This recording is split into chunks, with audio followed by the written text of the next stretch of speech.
I've always been someone who has a very low threshold for doing anything I don't believe in.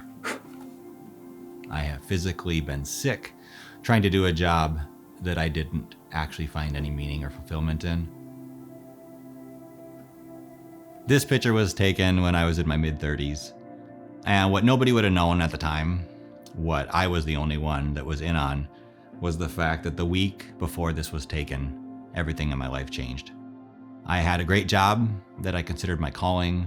I was living in a great little neighborhood that felt like home. I was dating a successful woman, and I had my life together. I was healthy, happy, at least I thought. And I showed up to take this picture. I put on that suit, I shaved, I showed up and looked like a professional, and everybody probably believed that's who I was. But what they didn't know, what was below the surface and what I was just coming to terms with, was that everything was going to change.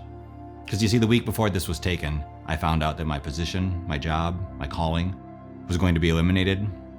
I knew that my apartment building was about to be torn down. The relationship with that woman I had been dating ended, and I had just been diagnosed with anxiety and depression. So I had to start over. I had to figure out who I was, and more than that, I had to figure out what I cared about. What were my values? What was my purpose? As anybody will tell you who's gone through some stretch of really difficulty, maybe life disruption, losing someone, losing a job, just having things fall apart, maybe it's health or relationship related, you have to kind of figure out, where are you hurt? What's going on? I always thought that because the movies I had seen or the books I had read, the person who got knocked down was always praised for getting right back up. And what I realized is, you can't just get right back up. I mean, what if you're not ready? What if you are really hurt and you need to tend to something that needs healing? And I knew I had some sort of inner wisdom where I knew I can't just get back to the regular adult life that I've been living. I can't just go grab another job. I can't just find another place to live or start a new relationship or do anything, because I do things with my whole self. I do things that I believe in. I do things that are aligned with my values. And so thankfully I had something from within telling me that I just needed to take a break. And so I cashed in some chips. I took a little break. I eventually saw this as an opportunity. I sought help, medication, a therapist, friends, family, a spiritual director, and I decided to live my life. I decided because I had read a study connecting gratitude and happiness, and I knew that in my life, happiness and joy were absent. I needed those things back. And so I decided to trust those psychological studies saying that gratitude is the pathway to joy. And I invited my friends and family, as I said, I want you to look at me like I'm a foundation. And you have an opportunity to submit a grant application. And I spent the better part of a year, first with my family and then extending to close friends, cousins, and others. I called it Make a Wish. I was just helping people do the things they'd always wanted to do. And I got to have a front row seat and come along for the ride. And I experienced so much more joy, so much more excitement. I faced fears along the way, and I got to start to feel that joy, that excitement for life again. When it was time for me to figure out what I actually wanted to do, because unfortunately in my mid-30s, I couldn't just retire. I couldn't just live that life forever. Thankfully, I realized, well, what I want to do, what I feel called to do, is to help other people who have been through some sort of disruption in their life, some sort of really challenging, knock you down type of experience. Because we can't do this alone. Life is a team sport. We all need a little help, a little guidance, a little accountability, a little support. And so I realized I can do that for people. In a way, I always have been doing that for people.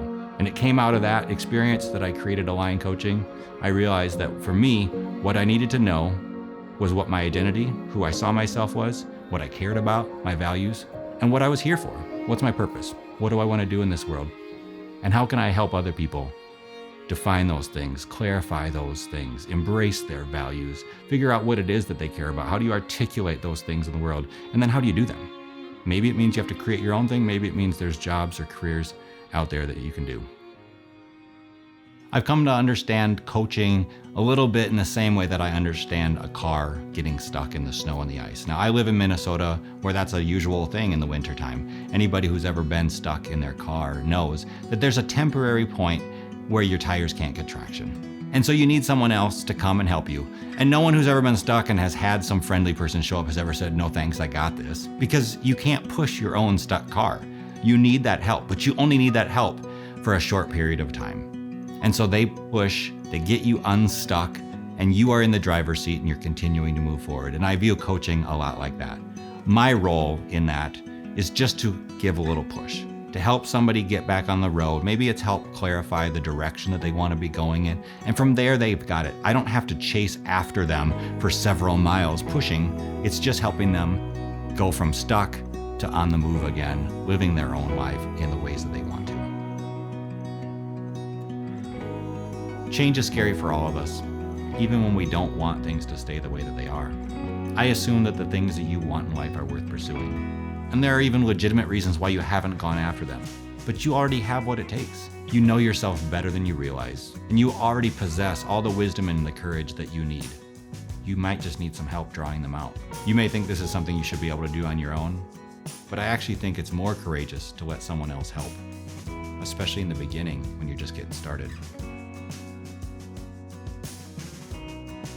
My name is Jolivette from Align Coaching. I help people align their life, work, and values.